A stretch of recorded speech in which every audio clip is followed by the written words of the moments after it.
من الشيطان الرجيم بسم الله الرحمن الرحيم طه ما أنزلنا عليك القرآن لتشقى إلا تذكرة لمن يخشى تنزيلا ممن خلق الأرض والسماوات العلى الرحمن على العرش استوى له ما في السماوات وما في الأرض وما بينهما وما تحت الثرى وإن تجهر بالقول فإنه يعلم السر وأخفى الله لا إله إلا هو له الأسماء الحسنى وهل أتاك حديث موسى إذ رأى نارا فقال لأهلهم كثوا إني آنست نارا لعلي آتيكم منها بقبس أو أجد على النار هدى فلما أتاها نودي يا موسى إني أنا ربك فاخلع عليك إنك بالوادي المقدس طوى وأنا اخترتك فاستمع لما يوحى إنني أنا الله لا إله إلا أنا فاعبدني وأقم الصلاة لذكري إن الساعة آتية أكاد أخفيها لتجزى كل نفس بما تسعى صدق اللہ العظیم۔ محترم خواتین و حضرات، ابھی آپ لوگوں کے سامنے سورہ طٰہٰ کی ابتدائی 15 آیات کی تلاوت کی گئی، اور یہ میں کیوں تلاوت کیا ہوں یہ انشاءاللہ پروگرام کے آخر میں آپ کو بات خود سمجھ میں آ جائے گی۔ آج ہم انشاءاللہ سلسلے وار سیرت النبی کا 5واں بیان شروع کرنے جا رہے ہیں۔ اس سے قبل ہم جو کچھ بھی سیکھے ہیں اس کا ہم اعادہ کر لیتے ہیں کہ محمد صلی اللہ علیہ وسلم کی پیدائش 571 عیسوی میں، پھر محمد صلی اللہ علیہ وسلم بچپنا مکے میں گزارے، پھر ایک بیان ہمارا ہوا تھا محمد صلی اللہ علیہ وسلم کی شادی، تجارت، اور پھر زید بن حارثہ رضی اللہ تعالیٰ عنہ کا جو واقعہ پیش آیا تھا۔ 40 سال کے جب محمد صلی اللہ علیہ وسلم ہوئے تو اللہ تبارک و تعالیٰ نے نبوت کا اظہار کر دیا، اور وہ اس طرح سے کہ محمد صلی اللہ علیہ وسلم غار حرا میں تھے، جبریل علیہ السلام سورہ الگ کی ابتدائی 5 آیات لے کر کے آئے۔ اب بولے پڑھو تو محمد صلی اللہ علیہ وسلم بولے میں پڑھا ہوا نہیں ہوں، تو 3 مرتبہ کے بعد خود پڑھا دیے اور پڑھ کر کے آئے، اور سب سے پہلے جو کلوز سرکل تھا ان سے شیئر کی۔ تو سب سے پہلے جو ایمان لائیں وہ حضرت خدیجہ رضی اللہ تعالیٰ عنہ، محمد صلی اللہ علیہ وسلم کی سب سے پیاری چہیتی بیوی۔ پھر دوسرے نمبر پر حضرت علی رضی اللہ تعالیٰ عنہ، جو چچیرے بھائی بھی تھے اور محمد صلی اللہ علیہ وسلم کے گارجین شپ میں بھی تھے۔ اور تیسرے نمبر پر زید بن حارثہ رضی اللہ تعالیٰ عنہ، جو محمد صلی اللہ علیہ وسلم کے غلام تھے، لیکن محمد صلی اللہ علیہ وسلم نے ان کو آزاد کر کے بیٹا بنا لیا تھا۔ اور چوتھے نمبر پر سب سے فاسٹ فرینڈ جو محمد صلی اللہ علیہ وسلم کے تھے، ابو بکر صدیق رضی اللہ تعالیٰ۔ تو اس طرح سے شروعات میں چیمے گوئیاں بھی ہو گئی، اور پھر اللہ تبارک و تعالیٰ ایک ایک عظیم انسان کو محمد صلی اللہ علیہ وسلم کے جھولی میں دیتا بھی چلا گیا۔ اب یہاں سے پتہ چلتا ہے کہ محمد صلی اللہ علیہ وسلم کا لائن آف ایکشن کیا تھا، اور پھر کفار قریش کی طرف سے ریئیکشن کیسا تھا۔ تو یہ پچھلے درس میں ہم اجمالی گفتگو کیے تھے، 5:90 تک ہم پہنچے تھے، اس کا ہم اعادہ کر لیتے ہیں کہ محمد صلی اللہ علیہ وسلم کو لائن آف ایکشن ایسا دیا گیا کہ نبوت کا اظہار ہو گیا، محمد صلی اللہ علیہ وسلم نے کلوز سرکل کو بات کے، لیکن یہ اتنی بڑی بات تھی کہ یہ بات دبنے والی نہیں تھی، لہٰذا پرسن ٹو پرسن یہ بات پھیل گئی۔ تو سب لوگوں کو تعجب ہوا کہ یہ نبی کیسے بن سکتے ہیں، یہ کوئی جن وغیرہ آیا ہوگا، غار حرا میں پہاڑ کے اوپر ہے، تو اس کے وجہ سے اس کو یہ فرشتہ سمجھ لیے، تو لوگ اس کو لائٹلی مذاق میں اڑانے کی کوشش کی۔ تو ہمیشہ جب بھی کوئی بھی دعوت اڑتی ہے تو لوگ اس کو ہوا میں اڑانے کی کوشش کرتے ہیں، مذاق میں اڑانے کی کوشش کرتے ہیں کہ یہ کچھ نہیں ہے، ایک بکواس ہے، ایسے ہی ہے۔ تو محمد صلی اللہ علیہ وسلم کی دعوت کو 4 لفظ کے ذریعے سے، 4 برے القاب کے ذریعے سے دعوت کو کرش کرنے کی کوشش کی گئی کہ اس کو چٹکی مڑا دیا جائے۔ وہ 4 لفظ کیا ان لوگوں نے ڈیسائیڈ کیے کہ محمد صلی اللہ علیہ وسلم جب بھی دعوت دیتے تو کوئی کہتا تھا کہ یہ اللہ کا کلام نہیں ہے، یہ جادو ہے، یا پھر وہ کہتے یہ کاہن ہے، یا پھر وہ کہتے کہ نہیں یہ شاعر ہے، یا پھر یہ مجنون ہے۔ اب مجنون میں دونوں پہلو جاتا تھا، اگر کوئی عوام الناس ہے تو مجنون مانے پاگل ہے، نعوذ باللہ، اور اگر کوئی سیریس آدمی ہے کہ پاگل تم کیسے کہہ سکتے ہو ان کو، تو نہیں، پاگل نہیں کہہ رہے، مجنون ماتے جن سوار ہو گیا ہے، اور جن کسی پہ بھی سوار ہو جاتا اچھا آدمی اول فال پکنے لگتا ہے۔ اب اس میں بھی ایک لاجک تھا ان کا کہ جب محمد صلی اللہ علیہ وسلم بالکل روحانیت کی بات کرتے، اخلاق کی بات کرتے، اسپرچولیٹی کی بات کرتے، اور اس سے لوگ کوئی نوجوان متاثر ہونے لگتا، اور پھر وہ اپنے باپ دادا سے شیئر کرتا، دوستوں سے شیئر کرتا، تو لوگ اس کو سمجھاتے ہیں کہ یہ یہ کوئی اللہ کے رسول نہیں ہے، یہ کہانت سیکھ کر کے آئے ہیں، یہ جو ہے جیسے جو بھی لوگ ہوتے ہیں اللہ اللہ کرتے رہتے، بھگوان بھگوان کرتے رہتے، وہی جو ہے یہ سیکھ کر کے آئے ہیں، تو یہ کوئی اسپریچول پرسنالٹی نہیں ہے، یہ کہانت سیکھ کر کے آئے ہیں، وہی تم کو بتا رہے ہیں۔ محمد صلی اللہ علیہ وسلم کبھی آخرت کی بات کرتے تھے کہ مرنے کے بعد دوبارہ کھڑا ہونا پڑے گا، اور آدم سے لے کر کے آخری آدمی تک تمام لوگوں کا حساب کتاب ہوگا، اور سب لوگ جو ہے اپنے کیے کے بدلے جنت یا جہنم میں جائیں گے۔ تو پھر یہ دیکھو یہ کہاں سے جو ہے پاگل بنا گیا، یہ سورہ یاسین میں آیا نا، یہ لوگ کہتے ہیں کہ وہ ہڈی جب گڑ سل جائے گی تو اس کو کون زندہ کرے گا؟ اللہ تعالیٰ نے کہا قل یحییہ الذی اولھا مرہ، آپ جواب دیجئے وہ زندہ کرے گا جس نے پہلی مرتبہ اس کو بنایا تھا۔ تو اس طرح سے جو ہے جیسی آخرت کی بات ہو تو کہتے ہیں ہائی ہاتھ حیات لما توعدون، امپاسبل بات ہے، امپاسبل بات ہے، یہ ہو ہی نہیں سکتا، انہونی ہے۔ لہذا جو ایسی بات کرتا ہے کہ مرنے کے بعد دوبارہ کھڑا ہونا ہے، ہمارے ایک ایک اعمال کا اندھیرے میں اجالے میں ہر کا حساب ہوگا، یہ پاگل آدمی کی بات کرتا ہے۔ کیسے ہو سکتا ہے؟ کیونکہ اس وقت CCTV کیمرہ ایجاد ہوا نہیں تھا، کیسے ریکارڈ ہو سکتا ہے؟ لہذا یہ پاگل ہے۔ یا پھر اگر جو ہے بہترین کلام محمد صلی اللہ علیہ وسلم پیش کر دیجیے جس میں کفار مکہ کے بڑے بڑے شاعر جو ہے انگلی دبانے لگے، تو پھر لڑکے نوجوان متاثر ہونے لگے کہ دیکھیں کتنا اعلیٰ کلام ہے، سارے لوگ جو ایک دم محو ہو کے سن رہے تھے، ارے یہ جو ہے بہت بہترین اعلیٰ قسم کی شاعری ہے، یہ اللہ کا کلام نہیں ہے۔ اور اگر جو ہے کوئی لڑکا واقعی میں فین ہو جاتا محمد صلی اللہ علیہ وسلم کا کلمہ پڑھ لیتا اور باپ دادا کے غلط طریقوں کو چھوڑ دیتا، تو پھر کہتے ہیں کہ ارے وہ جو ہے کچھ سدھرا نہیں ہے، اس پہ جادو کر دیا انہوں نے، جادو کے ذریعے سے ان کا دماغ خراب کر دیا، اب ان کو باپ دادا کا دین خراب لگتا ہے اور نیا دین اچھا لگتا ہے۔ تو یہ 4 اینگل تھا ان کا۔ اسپرچولیٹی کی بات کیا ہے؟ فوراً جو ہے کہانت سے اس کو کرش کرے، اگر بہترین جو ہے کلام پیش کرے شاعری کے ذریعے سے اس کو جنازہ نکال، اگر آخرت کی بات کرے مرنے کے بعد تیاری کرو اس کی بات کرے کہو پاگل ہے، اور اگر جو ہے کوئی آدمی متفق ہو کر کے ان سے کنونس ہو کر کے کلمہ پڑھ لے کہہ تو ان پہ جادو ہو گیا اس لیے کلمہ پڑھا ہے، ورنہ کلام میں کوئی دم نہیں۔ تو یہ جو ہے کلام کو کرش کرنے کی بات، تو اس طرح سے لائٹلی جو ہے ان کو ہوا میں اڑانے کی کوشش کی۔ لیکن یقینی بات ہے کہ یہ دعوت جو قرآن جو ہے یہ اتنا مضبوط کلام تھا کہ ہوا میں اڑنے والا کلام نہیں تھا۔ اتر کر ہرا سے سوئے قوم آیا اور ایک نسخہ کیمیا ساتھ لایا، وہ بجلی کا کڑکا تھا یا صوت ہادی عرب کی زمین جس نے ساری ہلا دی، نہ کہا اتنا آسانی سے تم اس کو ہلا نہیں سکتے۔ پھر محمد صلی اللہ علیہ وسلم کا ایکشن پلان دیا گیا کہ 3 سال کے بعد مضبوط ہو گئے ہیں، تو اب آپ جو کام کا اسٹارٹ کیجئے۔ اب کام کا اسٹارٹ کہاں سے ہوگا؟ وانذر عشیرتک الاقربین، اپنے قریبی رشتہ داروں کو ڈرائے۔ تو لہٰذا محمد صلی اللہ علیہ وسلم کھانے کا انتظام کیے، ہول فیملی بنی ہاشم اور بنو مطلب کو بلائے، کھانے کے دعوت دیے، اور پھر اس کے بعد ایک خطبہ دیے جو میں آپ کو پچھلے ہفتے یا اس سے پچھلے ہفتے سنا چکا ہوں۔ اس میں ایک دم بالکل سناٹا چھا گیا تھا کیونکہ اتنا جامع خطبہ تھا، آپ سنے ہی ہوں گے۔ واللہ لتموتن کما تنامون ثم لتبعثن کما تستيقظون ثم لتحاسبن بما تعملون ثم لتجزون بالاحسان احسانا وبالسوء سوءا وانها لجنۃ ابدا ونار نار۔ قسم خدا کی تم لوگ مرو گے جس طرح تم لوگ سوتے ہو، تم دوبارہ اٹھائے جاؤ گے جس طرح سو کے اٹھتے ہو، تمہارے ایک ایک اعمال کا حساب لیا جائے گا جو کچھ بھی تم لوگ کرتے ہو، اس کے بعد اچھے کا اچھا بدلہ ہوگا، برے کا برا ہوگا، یہ ہمیشہ ہمیش کی شکل میں، وہ ہمیشہ ہمیش کی شکل میں، یہ جنت کی شکل میں، وہ جہنم کی شکل میں۔ تو پورے خاندان والوں پہ سناٹا چھا گیا۔ پھر محمد صلی اللہ علیہ وسلم نے لگا کہ اثر ہوا ہے، تو اب کون ہمارے مشن میں ساتھ دے گا؟ خاندان میں سے ہاتھ اٹھائے، لیکن کوئی جو ہے نہ ہاتھ اٹھانے کے لیے تیار نہ سر اٹھانے کے لیے تیار۔ تب ایک آواز اٹھی ایک دم پتلی سی، میں آپ کا ساتھ دوں گا۔ لوگ پیچھے مڑ کے دیکھے تو سب کی تہکال نکل گئی، سب اتنے زور سے ہنسے کیونکہ پیچھے مڑ کے دیکھے تو وہ کون تھے؟ علی رضی اللہ تعالیٰ نے جو 11 سال کے تھے۔ کہ یہ دیکھو یہ دائی ہے، یہ دعوت ہے، یہ سپورٹر ہے، اور یہ کہتے ہیں کہ ہم عرب کے بادشاہ ہو جائیں گے، آج ہم ہمارے قدموں میں آ جائیں گے۔ ابو لہب جو ہے خوب مزہ لیا، لیکن رسول اللہ صلی اللہ علیہ وسلم نے کہا کہ تم جو ہے ہمارے دعوت کا پورے جو ہے سیریسنس کو ڈسٹرب کر دیے۔ اب وہ چچا تھا تو محمد صلی اللہ علیہ وسلم بہت زیادہ کچھ کہہ بھی نہیں سکتے تھے۔ اس کے بعد اللہ تبارک و تعالیٰ کا نیکسٹ پلان آیا کہ اب جو ہے یہ خاندان سے آگے بڑھ کر اعلیٰ اعلان دعوت شروع کر دیجیے، فاصدع بما تؤمر واعرض عن المشرکین۔ لہٰذا اس کے لیے محمد صلی اللہ علیہ وسلم غار جو ہے ہرا پہ چڑھ کے کوہ صفا پہ، صفا پہاڑی پہ، اور وہاں سے جب صباحا کیا آواز لگا، سارے لوگ آئے جمع ہو گئے۔ محمد صلی اللہ علیہ وسلم نے اپنے اخلاق کے پہلے امتحان لیے کہ اگر میں یہ کہوں کہ اس پہاڑ کے پیچھے ایک لشکر ہے، لشکر جراح جو تم پہ ٹوٹ پڑنے والا ہے، تو کیا مانو گے میری بات؟ انہوں نے کہا کہ ہاں، کبھی ہم آپ کو جھوٹ بولتے نہیں پائے، اس میں کیسے بولیں گے؟ تو اگر یہ بات مانتے ہو تو پھر میں تمہیں ایک عظیم دن کے عذاب سے ڈراتا ہوں تم۔ لیکن وہاں پہ بھی ابو لہب نے پورا جو سیریسنس پیدا ہوا تھا اس کا جنازہ نکال دیا۔ اس نے کہا لہٰذا جمعتنا تبت قیام، اسی لیے جمع کیا تھا، تباہی ہو تمہاری۔ اب اللہ تعالیٰ کتنا غصہ آیا کہ اللہ تعالیٰ نے دونوں شوہر بیوی کے لیے ایک سورہ نازل کر دیا، تبت یدا ابی لہب وتب ما اغنی عنہ مالہ وما کسب سیصلی نارا ذات لہب وامرأتہ حمالۃ الحطب فی جیدہا حبل من مسد۔ تو اس لحاظ سے ابو لہب کا جو ہے کیریکٹر آپ دیکھتے جائیے۔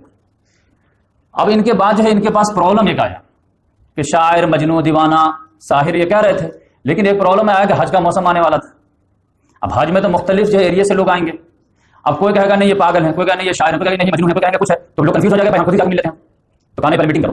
تو میٹنگ کیا گیا، میٹنگ میں جو ہے ابو لہب کو سردار بنایا گیا، اور اس کے بعد جو ہے فیصلہ لیا گیا کہ ولید بن مغیرہ جو ہے جو بتائے گا وہ ہم اس پر عمل کریں گے۔ تو کہا مشورہ تو کہا کہ ہم لوگ بولیں گے جادو ہے، اس نے کہا جادو نہیں ہے، کسی نے کہا کاہن ہے، کاہن بھی نہیں ہے، کسی نے کہا شاعر ہے، شاعر بھی نہیں ہے، تو آپ ہی بتائیے کیا ہے۔ تو بولے کہ بھائی کہیں پہ بھی انگلی رکھنے کی گنجائش نہیں ہے، محمد صلی اللہ علیہ وسلم کے سیرت و کردار میں کیا بولیں، لیکن قریب قریب اگر بول سکتے ہو تو یہ ہم لوگ فیصلہ کرتے ہیں کہ یہ جادوگر ہے۔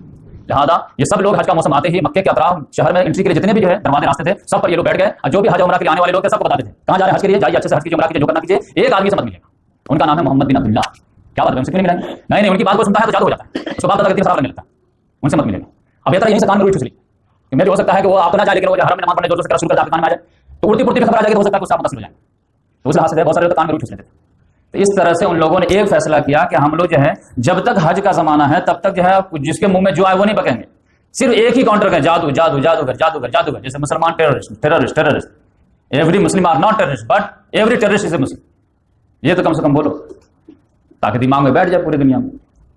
تو اس لحاظ سے جادوگر جادوگر جادوگر سے اب اس کے بعد جو ہے کفار مکہ نے جو اس کو کاؤنٹر کیسے کیا، کیونکہ محمد صلی اللہ علیہ وسلم تو فل فلیج دعوت کا جو ہے لانچ کر دیے، اب صحابہ کرام لگے، ابو بکر صدیق رضی اللہ عنہ لگے، ایک کر کے جب بلال رضی اللہ تعالیٰ عنہ غلاموں میں لگے، آج یہ بہترین شرفا میں لگے، اور ڈیلی ایک نئے لا کر دے دیتے تھے محمد، آج عثمان رضی اللہ ایمان کو بول کے آتے، حضرت زبیر رضی اللہ تعالیٰ، سعد بن وقاص رضی اللہ تعالیٰ، ایک نہ ایک آ جا رہا تھا، اور ان کی جو مجلس کم ہوتی چلی جا رہی تھی۔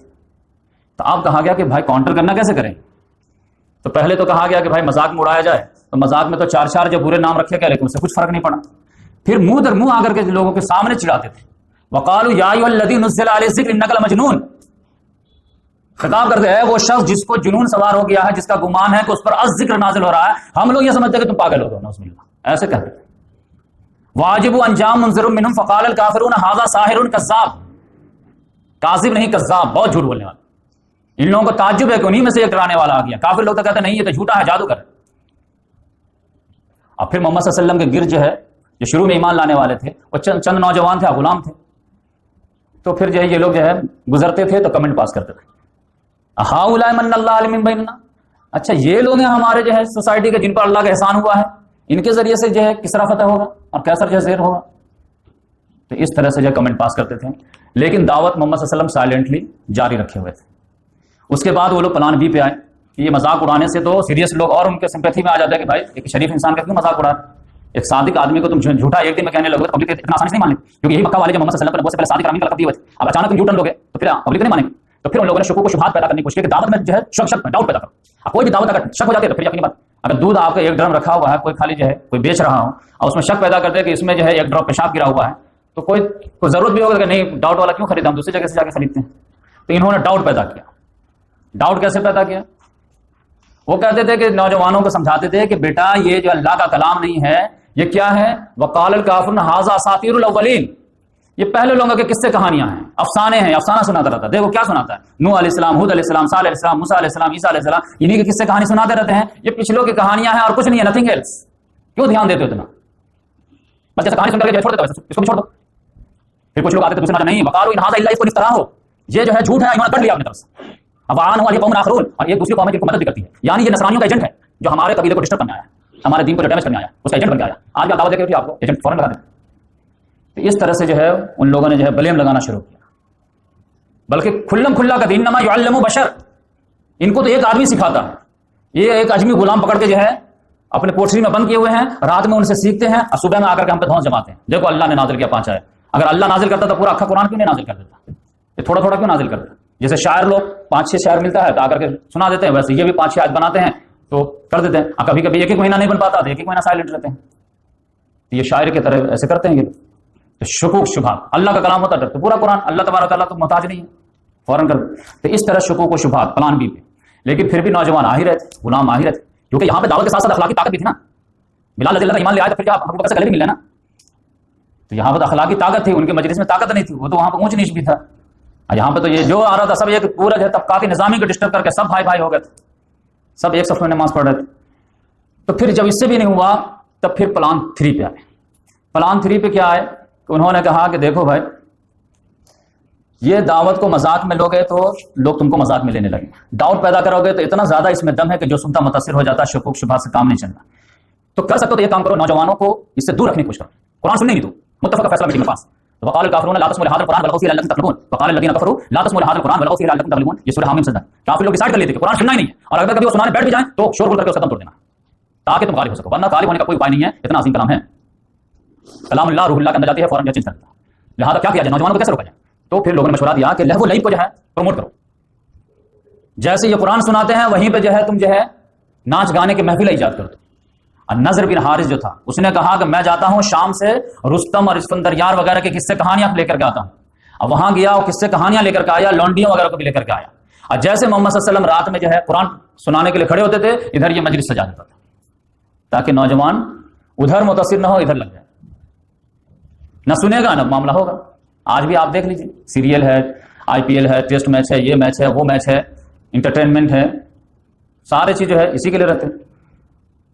تو اللہ تعالیٰ نے سورہ لقمان میں جو کہا وَمِنَ النَّاسِ مَن يَشْتَرِي لَهْوَ الْحَدِيثِ لِيُضِلَّ عَن سَبِيلِ اللَّهِ. لوگوں میں سے کچھ بدبخت ایسے بھی ہیں جو کلام دل فریب خریدتے ہیں, پیسہ خرچ کرتے ہیں, کس لیے؟ تاکہ اللہ کے راستے سے لوگوں کو روکیں, جبکہ اللہ کا دیا ہوا پیسہ اللہ کے دین کے لیے خرچ ہونا چاہیے. یہ کم وقت لوگ جو ہے اللہ کا پیسہ کو جو ہے اللہ کے راستے سے روکنے کے لیے خرچ کرتے ہیں. اب پھر بھی کوئی لڑکا اگر متاثر ہو گیا تو پھر باندھی کو چھوڑ دیتا تھا کہ دیکھو یہ تھوڑا لڑکا یہ متاثر ہو رہا ہے, اس کے پیچھے لگ جاتا, اس کو کھلاؤ پلاؤ, انجوائے کراؤ, اور پھر جو ہے اس کو غافل رکھو کسی طرح سے. زندگی کی حقیقت یہ محسوس ہی نہ کرنا, بیٹر فیکٹ آف لائف جو ہے یہ سوچ ہی نہ پائے, مگن رہے یار. آج آپ دیکھیں کتنے غریب لڑکے رہتے ہیں لیکن IPL دیکھتے رہتے ہیں. ارے IPL دیکھنے سے تمہارا گھر بھر پیسہ آ جائے گا کیا 5 دن کا؟ کرکٹر کے جو ہے ریکارڈ یاد رکھنے سے تم کو جاب لگ جائے گا, لیکن وہ لگے رہتے ہیں. تو اس لحاظ سے پلان 3 بھی جو ہے فیل ہو گیا, کیونکہ لوگ مسئلہ یہ تھا کہ ڈے بائی ڈے جو ہے ایک نہ ایک ایمان قبول کر ہی رہا. تو اب کیا کرے؟ تو اس کے بعد یہ آیا کہ پلان 4 استعمال کیا جائے کہ محمد صلی اللہ علیہ وسلم کو فیڈنگ جو ہے انرجی کہاں سے مل رہی ہے. کوئی لڑکا ایمان قبول کر لیا تو ان کو جو ہے پوری انرجی آ جاتی ہے, حوصلہ بڑھ جاتا ہے, لہٰذا ان کو فیڈنگ کو جو ہے بریک کر دو. جو اب ایمان قبول کرے گا نا تو اس کو جو اتنا ماریں گے کہ اس کو جو ہے لوٹا دیں گے اپنے دین کی طرف. ان پہ تو ہاتھ نہیں ڈال سکتے کیونکہ یہ بنو ہاشم کے چشم و چراغ ہیں. اب بنو ہاشم خاندان کا جو سردار ہے وہ ابو طالب ہے. اب ابو طالب جو ہے ان کو پروٹیکشن میں لیا ہوا ہے, لہٰذا خود محمد صلی اللہ علیہ وسلم کی ایز اے پرسنالٹی ایسی تھی کہ کوئی ہاتھ نہیں لگا سکتا. اب پھر ایک بہت بڑی مضبوط پرسنالٹی جو ابو طالب کی تھی وہ پشت پہ کھڑی تھی. اب ان کی طرف سے سائلنٹ جو ہے ایک پرمیشن تھی کہ اگر منہ سے وہ تم لوگ کچھ کہتے تو پاگل مجنون دیوانہ ہم اگنور کریں گے, لیکن فزیکل ٹچ کوئی نہیں کرے گا, کیونکہ یہ بھی فزیکل تو ہاتھ نہیں کرتے. منہ سے تمہارے دیوی دیوتا کو برا بلا کرتے تم کو کہتے تو چلے تم لوگوں کا جو بھی ہے, لیکن یہ ہمارے خاندان کا عظیم آدمی ہے تو اس کو کوئی لائٹلی نہیں لے. لہٰذا محمد صلی اللہ علیہ وسلم کو تو کوئی ٹچ نہیں کر سکتا تھا فزیکل, لیکن ہر خاندان والے اپنے نوجوان کو تو مار سکتے تھے. میٹنگ ہوئی کہ بھائی اپنے نوجوان کو تو سنبھالو, نہیں سنتا ہے بے پاؤں میں بیڑیاں باندھ دو, ہاتھ میں ہتکڑیاں ڈال دو, غلام پہ تو تمہارا حکم چلتا ہے, غلام کو ستم کرو تاکہ نہ ادھر سے فیڈنگ ملے گی نہ ان کا حوصلہ بڑھے گا, دھیرے دھیرے وہ مایوس ہو کر خود ہی چھوڑ دیں گے.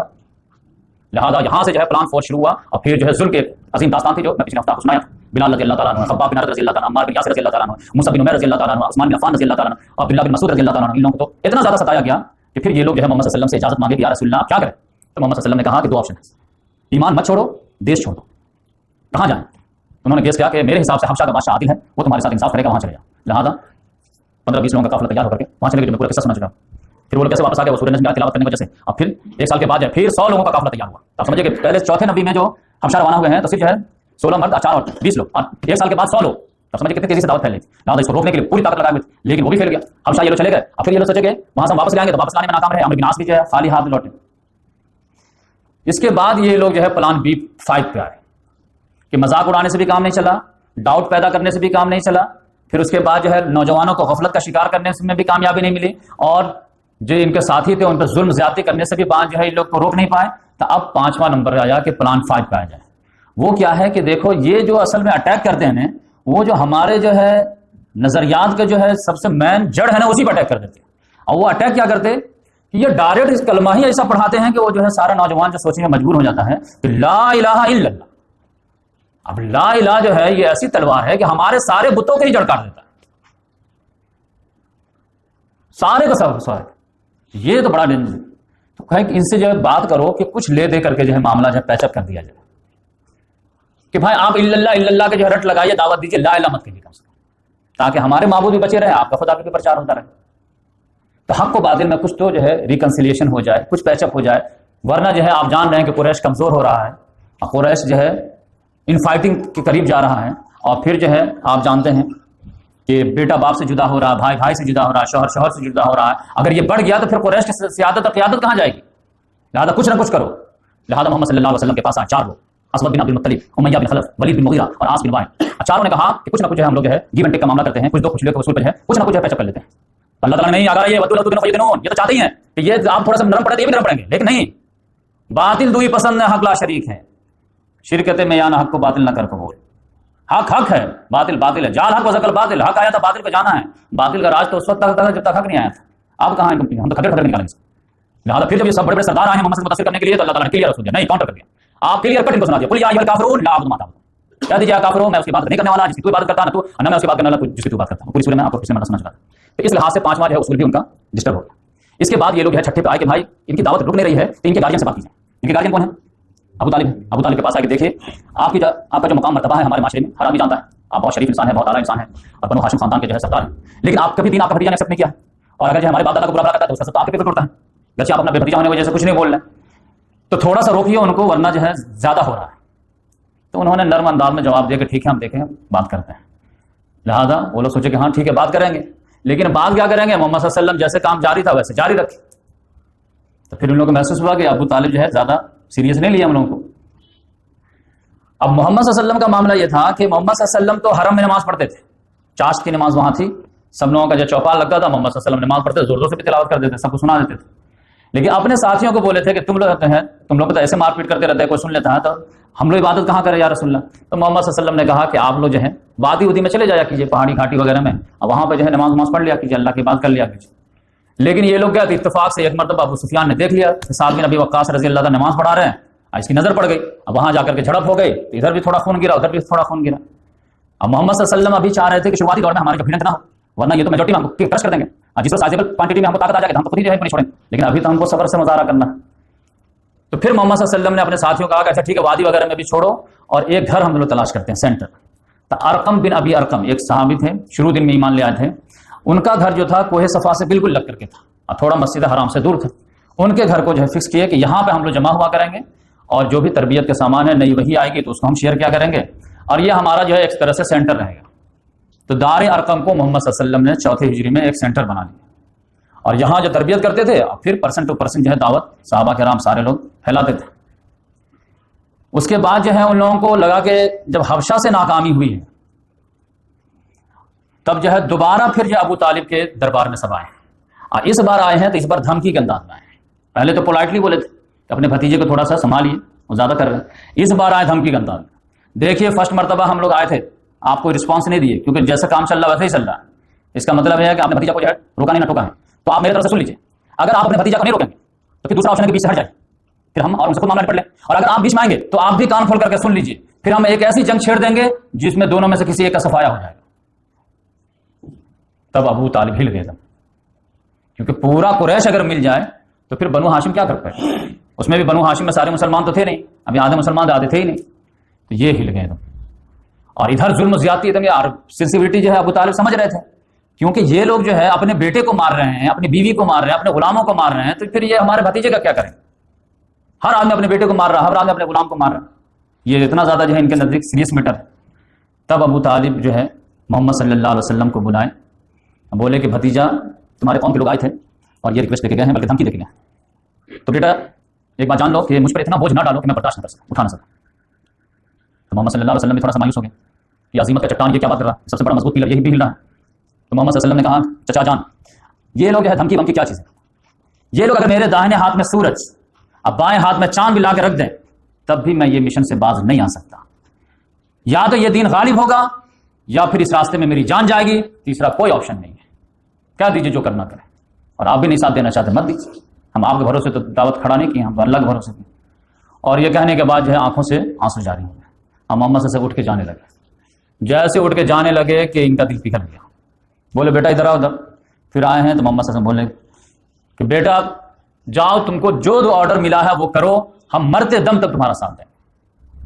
اب پھر جو ایک شعر بولے ہیں بہت زبردست، واللہ لا یصل الیک بجمعہ حتی اوسد فی التراب دفینا. قسم خدا کی یہ لوگ تمہارے پاس پوری جمعیت کے ساتھ بھی نہیں پہنچ پائیں گے یہاں تک کہ یہ لوگ مجھے زمین میں دفن کر دیں. یعنی میرے مرنے کے بعد ہی تم تک ہاتھ لگا پائیں گے، میرے جیتے جی نہیں ہاتھ لگا. لہٰذا جو آرڈر ہوا کرو، ہمارا فلی سپورٹ تمہارے ساتھ. تو محمد صلی اللہ علیہ وسلم کو حوصلہ بڑھا کہ ایک جو فیلر لڑکھڑا رہا تھا اس کو میں نے ٹھیک کر لیا. اب اس کے بعد جو ہے جب معاملہ جو ہے اور گرم ہوا کہ پھر ایک مرتبہ ابو طالب کے پاس اور کہ یہ لگتا ہے کہ جو ہے اپنے بھتیجے کو تو بچپن سے پالے پوسے ہیں لیکن بھتیجے نے جو ہے فائدہ پہنچایا نہیں چچے، اور اب جو ہے تو کمائی بھی نہیں کرتے، خالی دین کرتے رہتے ہیں. دین ان کو پسند ہے، دین پسند رہتا تو قبول کیے ہوتے. تو ہو سکتا ہے کہ بھتیجے سے نہ چاہتے ہوئے جو جھیل لیں، ایسا کرتے ہیں ان کو ایک آفر دیتے ہیں آفر کیا دی؟ یہ میٹنگ پاس کی ہے ولید بن مغیرہ جو خالد بن ولید ان کو بولے کہ دیکھیں آپ کو 10 بیٹے ہیں، آپ ایک بیٹے کی قربانی دیجیے. کہا کیا دینا ہے؟ تو ہمارا جو بیٹا ہے آپ کا اس کو ہم لوگ لے کے جاتے ہیں اور اس کے بدلے اس کو ایکسچینج کر لیتے ہیں اور پھر اس کو قتل کر دیں گے. تو ولید بن مغیرہ اتنا زیادہ یہ سب ڈیووٹڈ تھے کہ تیار ہو گیا اور پھر امارہ کو لے کر کے آئے. بولے ابو طالب ایک چانس اور ہے، تھوڑا ایک میٹنگ اور ہو جائے. کہا کیا ہے میٹنگ؟ دیکھیے جو معاملہ ہے وہ آپ کے سامنے ہے اور آپ جو ہے کوئی بھی ہمارا مشورہ قبول کر نہیں رہے، تب یہ لاسٹ چانس ہم لے کر کے آئے ہیں. کیا ہے؟ یہ عمارہ بن ولید ہے، یہ سب سے زیادہ خوبصورت ہے، بانکا کڑیل جوان ہے. ہم لوگوں کی درخواست یہ ہے کہ اس کو آپ لے لیجیے.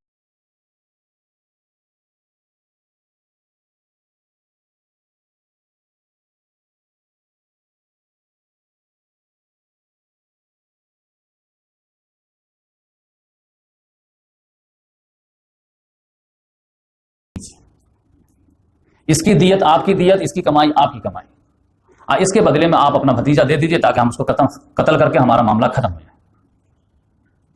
ابو طالب نے کہا کہ پورے مکے میں سب سے بڑا بے وقوف میں ہوں کیا؟ اور کوئی ملا نہیں تم کو بے وقوف؟ کیا مطلب؟ اچھا تم یہ چاہتے ہو کہ تمہارے بیٹے کو میں لے لوں تاکہ اس کو کھلاؤں پلاؤں پوسوں پالوں، اب میں اپنا بیٹا تم کو دے دوں تاکہ تم اس کو قتل کر دو. کتنا اچھا تم انصاف کر رہے. تو متیم بن عدی وہی موجود تھا. کہا ابو طالب تمہاری قوم نے تمہارے سارے انصاف کی بات کی ہے، لیکن ابو طالب نے کہا نہیں، قسم خدا کہ دنیا کا سب سے بڑا انجسٹ معاملہ ہے کہ دوسرے کے بچے کو میں کھلاؤں پلاؤں، اب میرا بچہ تمہارے حوالے کر تم اس کو قتل کر دو. یہ کوئی باپ جو ہے بھکاری باپ بھی ایسا نہیں کرے گا، ہمارے جیسا باپ غیرت باپ کرے گا. چلو یہ گیٹ آؤٹ. فوراً منہ لٹکا کے سب واپس آئے. اب جب تینوں معاملہ جو ہے فیل ہو گیا ان کا، تب جو ہے یہ لوگ سوچے کہ اب تو سیریس معاملہ ہے، کچھ کرنا پڑے گا، کیونکہ یہ لوگ جو ہے حبشہ میں بھی جو ہے پورے کو لے کے نہیں آ پائے. تو مسلمانوں سے تو پورا مکہ خالی پڑ گیا تھا. اب سے سیدھا لوگ یہاں پر رہتے تھے. ابو بکر صدیق رضی اللہ تعالیٰ عنہ، محمد صلی اللہ علیہ وسلم ہے اور تھوڑے سے جو ہے اچھے کوالٹی کے لوگ تھے. تب ان لوگوں نے جو ہے مایوسی کے بالکل فضا قائم تھی. محمد صلی اللہ علیہ وسلم بھی ادھر پریشر میں تھے، ادھر بھی یہ لوگ بھی پریشر میں تھے کہ ادھر ہم کو تو ناکامی ہوئی ہے. کچھ ہی دن سائلنٹ گزرا ہے کہ صحابہ کرام کو یہ ناگوار گزرا کہ سائلنٹ کیوں گزر رہا ہے، کیونکہ اصل مشن جو ہے وہ تو ہمارا ہے. یہ بات سمجھ لیجیے، دنیا کی سب سے قیمتی بات میں بتا رہا ہوں کہ یہ کنفلکٹ کا جو آغاز ہوتا ہے نا وہ حق کے علمبردار کرتے ہیں. ہمارے یہاں سب سے بڑی بدقسمت یہ ہے کہ ہم صرف ایکشن کا ریئیکشن دیتے ہیں، جبکہ حق کا علمبردار خود بڑھ کر کے باطل کو چیلنج کرتا ہے. نوح علیہ السلام خود جو چیلنج کیے، ابراہیم علیہ السلام خود چیلنج کیے، محمد صلی اللہ علیہ وسلم خود چیلنج کیے، موسیٰ علیہ السلام خود چیلنج کیے. نمرود نہیں آیا ان کے گھر پہ، کیونکہ ایک تالاب ہے اس میں پانی بالکل سکون سے ہے، ہر آدمی اپنی قسمت پہ راضی ہے. ٹھیک ہے غلام پیدا ہوئے ہیں، غلام ہیں، غریب پیدا ہوئے ہیں، غریب ہیں، جو پیدا ہوئے ہیں، لیکن آپ کھڑے ہوئے غلامی غلط، یہ مورتی پوجا غلط. تو یہ سائلنٹ تالاب میں پتھر کس نے پھینکا؟ آپ پھینکے نا. تو جب پتھر پھینکیں گے تو وہاں بجھانا کہ نہیں آئے. تو اس لحاظ سے آپ سمجھیے کہ یہ حق کے علمبردار کی بڑی ذمہ داری رہتی ہے کہ وہ جو معاشرہ چل رہا ہے اگر وہ ایکسپلائٹیٹو ہے، جو ظالمانہ ہے، تو اس کو سیدھا کرنے کے لیے پہلے تو اقدام آپ کو کرنے پڑیں گے. تو اس لحاظ سے جیسے سائلنٹ معاملہ کچھ دن کے لیے ہوا، صحابہ کرام کہ نہیں ایسا کیسے چلے گا. خدا نے ایک بڑی ذمہ داری دیا ہے، وربک فکبر، لہذا مشورہ کیا گیا کیا کیا جائے. اب ان لوگوں کا سب سے بڑی جو ہے الرجی تھی وہ قرآن سے. اب مسلمانوں کے پاس سب سے بڑا ہتھیار قرآن. اب کریں کیا؟ اب یہ لوگ تو خانہ کعبہ میں کسی کو سنانے ہی نہیں دیتے تھے. محمد صلی اللہ علیہ وسلم کے پاس ڈیرنگ تھی کہ وہ سنا پاتے تھے، بقیہ مسلمان کے ہمت ہی نہیں تھی، ان کو تو مار مار کے بھوسا بنا دیتے اگر قرآن پڑھ دیتے تھے. صحابہ کرام نے کہا نہیں ایسے نہیں چلے گا، قرآن سنانا پڑے گا ورنہ بات بڑھے گی کیسے. تو مشورہ کیا کہ کون ہے کہ اس کے اندر ڈیرنگ کے خانہ کعبہ کے اندر جا کے قرآن سنا سکے، کیونکہ کافی لوگ بہت دنوں سے قرآن نہیں سنے، نہیں سنے تو کوئی مسلمان بھی نہیں ہو رہا. تو عبداللہ بن مسعود رضی اللہ تعالیٰ عنہ ڈیرنگ کیے کہ میں جا کر کے قرآن سناؤں گا. وہ جبکہ فل فلیج جو ہے قریش کے جو ہے سٹیزن بھی نہیں تھے، ام عبد تھے. ایک لونڈی کے بطن سے جو پیدا ہوتا ہے اس کو ام عبد بولتے ہیں. تو ان کے معاشرے میں کوئی نہ بکریاں چراتے رہتے تھے، بس ان کا کام یہی تھا، ہاف غلام. انہوں نے کہا کہ میں جو ہے سناؤں گا. لوگوں نے کہا ارے بھائی تمہارا تو کوئی خاندانی بیک گراؤنڈ بھی نہیں ہے، تم پر تو مار کے جو ہے ختم کر دیں گے، آپ مت سنائیے. نے کہا نہیں قسم خدا کہ میں سناؤں. ٹھیک ہے آپ ڈیرنگ کریے. یہ گئے ہیں بھرے مجمع میں شروع کر دیا سورہ رحمان. الرحمن علم القرآن خلق الانسان علم البیان. اشدم دیوانہ انداز میں تو زور زور سے. ابو جہل وغیرہ بیٹھے ہی ہوا تھا دارالندوا، کیا آواز آ رہی ہے قرآن کی آواز آ رہی. سب لوگ آئے اور ٹوٹ پڑے، اتنا مارے کہ جو ہے بالکل جو ہے لاغر کر دیا. سب اٹھا کے لائے. سب لوگ جو صحابہ کرام بولے کہ میں بولتا تھا آپ کو اسی وجہ سے کہ نہیں پڑھیے آپ جا کر. لیکن عبداللہ بن مسعود رضی اللہ عنہ نے کہا کہ آج یہ لوگ جتنے ذلیل میرے نگاہ میں ہوئے ہیں کبھی اس سے پہلے نہیں تھے. اب تم لوگ جو ہے مجھ کو ملامت کر رہا ہو، مجھے آرڈر دو تو کل بھی میں جا کے سناؤں گا. حق کے راستے میں مار کھانے کا بھی مزہ الگ ہے. پھر اس کے بعد محمد صلی اللہ علیہ وسلم کا ہاتھ ڈالنا شروع کر دیا. وربل پرسیکیوشن سے فزیکل پہ آنا شروع ہو گیا. اس سے جو پہلے جو ایموشنل بھی بلیک میل کی ہے. ایموشنل میں آپ جانتے ہیں کہ ابو لہب جو ہے سب سے پیچھے پیچھے تھا. محمد صلی اللہ علیہ وسلم جیسے کسی قافلے والے سے ملتے تھے یہ پیچھے پیچھے آتا تھا. نہیں انہو صابیون کذاب، اس کی بات مت سننا، یہ بے دین ہو گیا، جھوٹا ہے. اور محمد صلی اللہ علیہ وسلم کی 2 بیٹیوں کو جو ہے ابو لہب کے 2 بیٹوں نے جو ہے طلاق دی ہے. ام کلثوم اور رقیہ کی شادی ابو لہب کے 2 بیٹوں سے ہو گئی تھی، بس رخصتی بات کی تھی، عتبہ اور عتیبہ. اور دونوں نے جو ہے بدتمیزی کے انداز میں دونوں نے طلاق دیا کہ اگر یہ مشن سے نہیں واپس ہوتے تو ہمارا طلاق لے جاؤ اپنی بچی. آپ سمجھیے کہ ایک باپ کے لیے ایک بیٹی کا طلاق کتنا زیادہ دکھ کی بات ہے. اور اسی عتیبہ کے بارے میں آتا ہے کہ جب وہ جو ہے آپس سے باہر ہو گیا اور اس کا صبر کا پیمانہ لبریز ہو گیا، جھجلا گیا، تو ایک مرتبہ محمد صلی اللہ علیہ وسلم کا کرتا پکڑ لیا، اب بدتمیزی کے انداز میں جو ہے ستانے لگا، اور اس نے تھوک بھی پھینکا لیکن تھوک پڑا نہیں.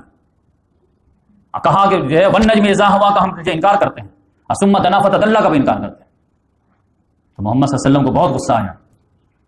تو محمد صلی اللہ علیہ وسلم نے جو ہے اللہ تعالیٰ سے دعا کی، اللہم سلط علیہم کلبا من کلابک، اللہ تعالیٰ اپنے کتوں میں سے کتا اس کو مسلط کر دے.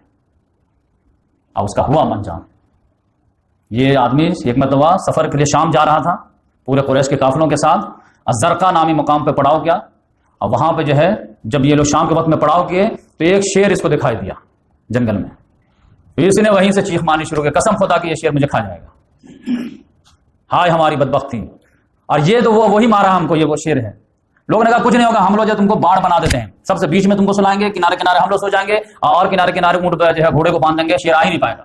اس نے کہا نہیں، اب تو دیکھ رہا ایسا کہ مجھے تو لگتا ہے کہ وہ مکہ میں رہتے ہوئے مجھے کھا گیا. اور رات میں شیر پورے کو پھلانگ کر کے آیا ہے اور اس کا یہ ذبح کر دیا. لیکن آپ سنسیوریٹی سمجھیے کہ محمد سے اب محمد صلی اللہ علیہ وسلم ڈے آف دا آرڈر تھا وہاں سے، no raising hand even in self defence, کوئی جوابی کارروائی میں بھی ہاتھ نہیں اٹھائے. کفو ایدیکم، ہاتھ بنے رکھو. ایک بتا کھولیں گے تب کھولیں گے، وہاں بھی کریں ہم کب کریں گے جب اللہ کو کہے گا. لہٰذا یہ صحابہ کرام ایک مرتبہ کا واقعہ ہے کہ محمد صلی اللہ علیہ وسلم جو ہے خانہ کعبہ میں نماز پڑھے تھے. محمد صلی اللہ علیہ وسلم تو پڑھتے تھے آگے، ابو جہل جیسے دیکھتا تھا تو حسد کے آگے چل جاتا تھا. اور یہ جو ہے ایک مرتبہ کی بات ہے کہ حضرت عمر رضی اللہ تعالیٰ نے جب ابھی ایمان نہیں لائے تھے تو اس میں جو ہے ایک مرتبہ جو ہے بات میں بات کی، کیونکہ یہ بنو مخزوم قبیلے سے تھا. اس نے کہا کہ تم تو کلام سنے ہو. کہاں کلام سنے؟ تو کلام نہیں لگتا کہ یہ اللہ کا کلام ہے. کہا دیکھو اللہ کا کلام وغیرہ بات الگ ہے، معاملہ ہمارا اس کا جو دشمنی کا ہے وہ کلام ماننے نہ ماننے کا ہے ہی. تو کیا معاملہ؟ معاملہ سرداری کا ہے کہ جاہلیت کے زمانے سے ہی ہمارا ان کا ٹکر چلتا ہے گڈ ول کے لیے. انہوں نے غریبوں کو کھانا کھلایا تھا، ہم نے ان سے بڑھ کے کھلایا. انہوں نے غریبوں کو کپڑا پہنایا تھا، ہم سے زیادہ پہنایا. انہوں نے حاجیوں کو پانی پلایا، ہم سے زیادہ خدمت کی. یہاں تک کہ ہم لوگ بالکل برابر تھے. سیسا کی جنگ چل رہی تھی، اب اس نے کہا اس میں سے ایک آدمی کہا نبی ہوں، میں نبی ہوں. اب اس کے ماننے کے بعد بچے گا کیا؟ تو قسم خدا کی میں جیتے جیت کبھی ان کو نہیں تسلیم کروں گا، ورنہ بنو ہاشم کی سیادت ہم قبول کر لیں گے. تو یہ اصل ٹکر معاملہ پھنسا ہوا تھا کوئی کسی ریزن کی وجہ سے، کوئی کسی نے. میں لاسٹ میں پورے قریش خاندان کا انٹروڈکشن دوں گا، اس میں آپ کو پورا معاملہ کلیئر ہو جائے گا.